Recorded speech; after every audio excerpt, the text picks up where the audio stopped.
Now that you have your design, let's go over to the final step, adding it to a mockup. First, navigate to the Mockup Generator by clicking on the Design Tools section of the top menu. Next, upload the design you created by clicking on the e-upload button located on the left side of the screen. Scroll through our categories of different products, from t-shirts, hoodies, and sweatshirts to tote bags, business cards, and posters. Choose the mockup that best suits your design. Once you've selected a mockup, your design will automatically appear on it, and it won't disappear if you change mockups.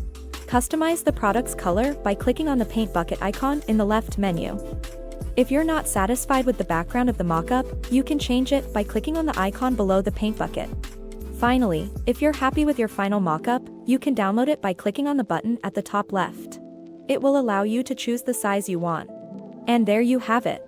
You've successfully created your own custom mockup with our mockup generator.